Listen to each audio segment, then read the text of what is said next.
O professor Mairovich, todo julgamento, as defesas reclamam muito sobre o acesso às provas contra os denunciados. Hoje foi mais um dia disso. Tem até uma reportagem da Fabiola Pérez na nossa página do UOL falando sobre isso, né? As defesas alegaram falta de acesso às provas encontradas pela Polícia Federal durante o julgamento e dizem da dificuldade disso, falando que essa falta de acesso prejudica o trabalho das defesas. O Alexandre de Moraes sempre rebate isso, dizendo que foi tudo disponibilizado. Onde está a verdade nisso, hein, professor? Essa é uma reclamação constante por parte dos advogados? Dizem que não tem acesso. Será que eles realmente têm acesso a tudo? Quem é que está falando a verdade aí?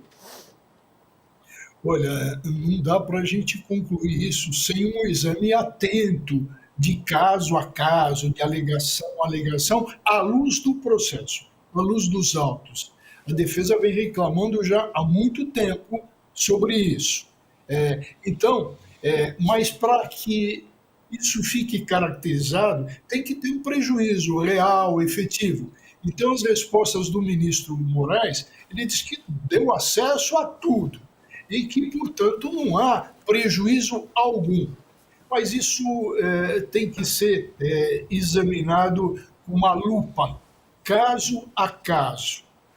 O professor, tem outro ponto também, professor Mairovich, que é em relação à decisão de hoje, de ontem, né, do Supremo Tribunal Federal, de recolher todos os celulares de todos que estão assistindo ao julgamento na sala da primeira turma. Está causando aí também muita repercussão pelas redes sociais. Segundo a assessoria de comunicação do Supremo, a medida foi tomada porque há uma regra de não se fazer filmagens dentro da turma. E ela foi burlada no julgamento que aconteceu contra Bolsonaro, que ele e outros se tornaram réus.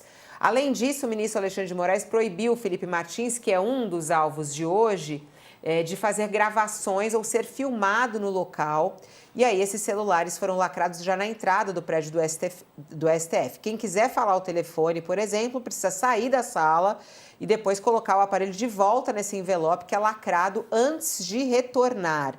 Eles estão reclamando em relação a isso, a defesa do Felipe Martins reclamando sobre essa situação de ele também não poder circular por Brasília, que essa foi uma outra determinação do Alexandre de Moraes. Como é que o senhor analisa essa decisão? E até o Josias estava relembrando isso, porque o julgamento está sendo transmitido, né? Tem essas imagens, mas eles não deixam, essas imagens que são transmitidas pela própria TV Justiça, mas não permitem que as pessoas façam as suas filmagens. Tá certo, Alexandre de Moraes, de proibir essas filmagens e pegar todos os telefones celulares aí, lacrar?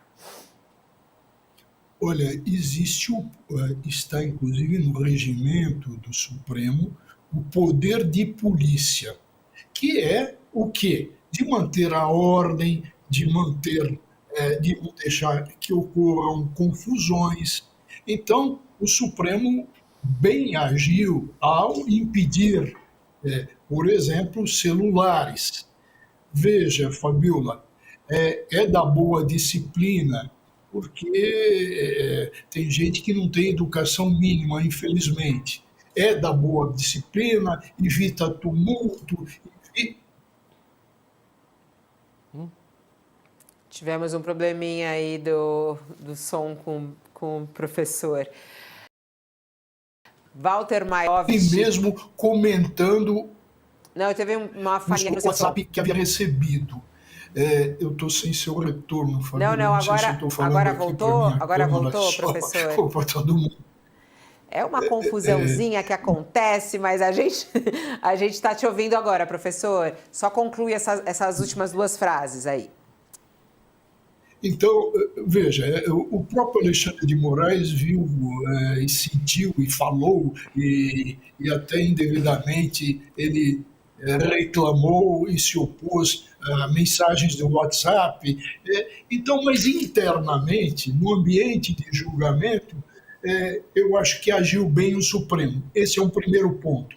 Com relação ao segundo ponto, esse Felipe Martins, ele estava sob condições. Com a decisão muito certa, o Alexandre de Moraes admitiu que ele comparecesse a Brasília, saísse lá do local do seu domicílio e fosse a Brasília. Todo mundo tem direito de assistir o próprio julgamento. É um princípio de direito natural. Então ele cumpriu. Mas todo mundo sabe, desde que não seja besta ou idiota, todo mundo sabe que esse grupo bolsonarista, e eu vou focar nesse Felipe Martins, o que ele quer fazer, o que ele sempre faz. Ele, com a proibição, ele não vai poder fazer, ou seja, um paralelo, um julgamento em paralelo para o Tribunal Popular bolsonarista, que ele vai informar, que ele vai manobrar, que ele vai manipular. Então, ele não pode fazer isso. E foi a medida adequada, porque quem está julgando é o Supremo Tribunal Federal, que há direito de crítica, evidentemente, depois ocorridos os fatos. Agora, tentar montar um tribunal para funcionar em paralelo, um tribunal popular para informar a internet, etc., aí isso foi proibido ao Felipe Martins, que é um homem, isso não foi à toa, ele teve já o episódio no Senado, onde ele fez manifestação de supremacia branca, é um sujeito que vive criando escândalos e confusões. Então foi bem proibido.